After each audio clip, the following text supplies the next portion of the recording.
So tonight we were just going to demonstrate how to use the transfers. The transfers you can use on wood, glass, metal, terracotta pots, pretty much anything. The way that you apply them is the same, but the way that you finish it to preserve it is a little bit different. So on glass and mirrors, I don't do a top coat of any type. We haven't found one that's finishes clear, and usually those items aren't really like high traffic items that you're touching a lot, or you know, people aren't like setting things down on or picking up. A mirror is usually, you know, hanging on a wall or maybe a glass window, so we just kind of like dust those. But if you're using it on wood, the terracotta pots, things like that, you can finish it with a top coat, especially if it's something you're going to have outside. You'll want to top coat it. So tonight I'm just going to show you how to do it on one of these fun little, we call them toolboxes, but it could just be a caddy for anything, for your shower things. I made one for my brother for the barbecue stuff. Plants. We did a fun planter workshop with these.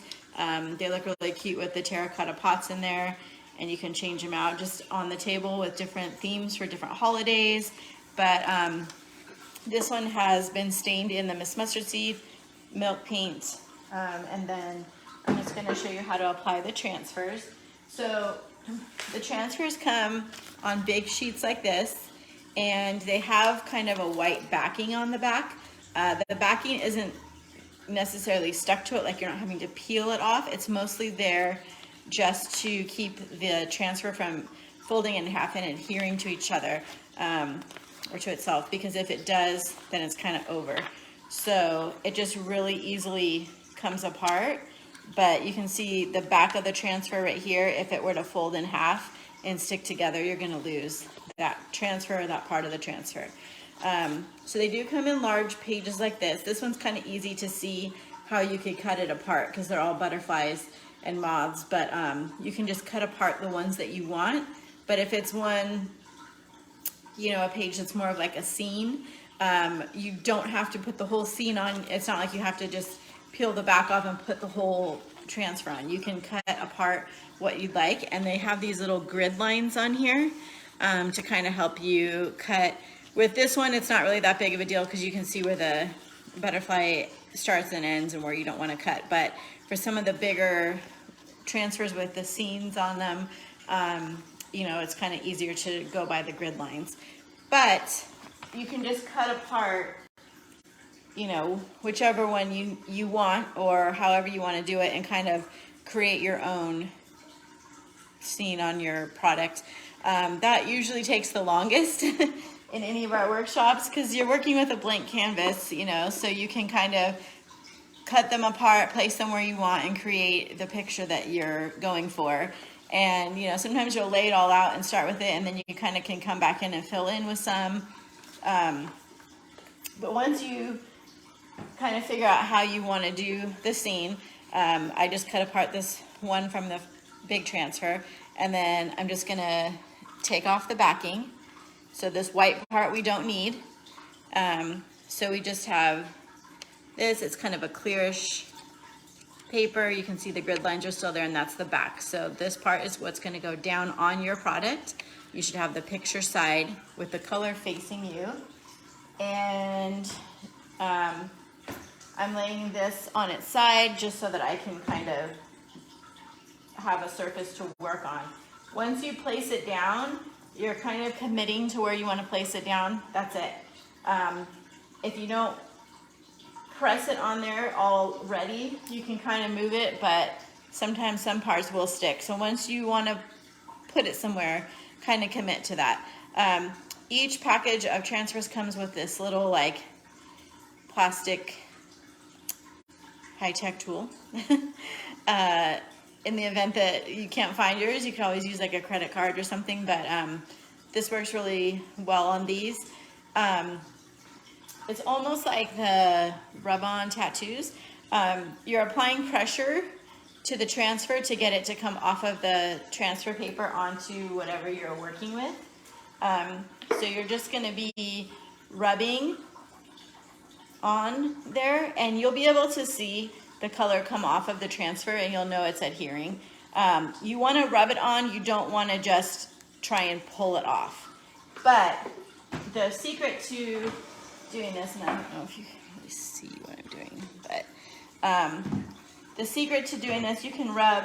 You're not going to wreck whatever you're doing by putting too much pressure unless you're using it on the glass or a mirror, like a window or, you know, a vase or the terracotta pot. You want to kind of be a little bit gentle with what the pressure that you're giving, because you don't want to break that product.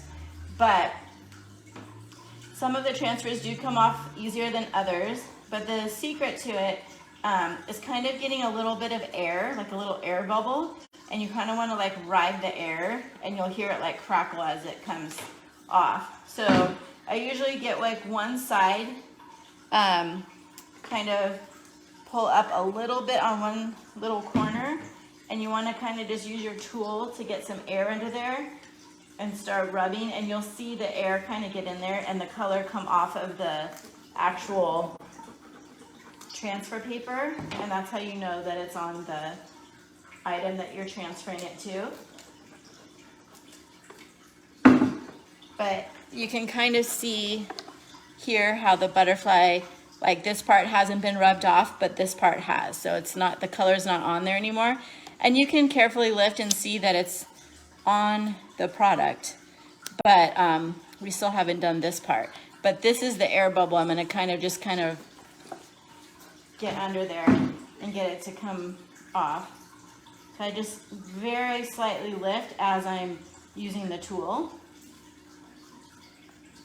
And you do want to kind of be careful when you're doing that, because if you're doing any kind of wording, you don't want to just crazily like push along, because it'll kind of like move some of the letters. So you just want to go slow and it'll pop off there. And there it is on the piece. And then you want to come back with a lint-free rag and burnish it on.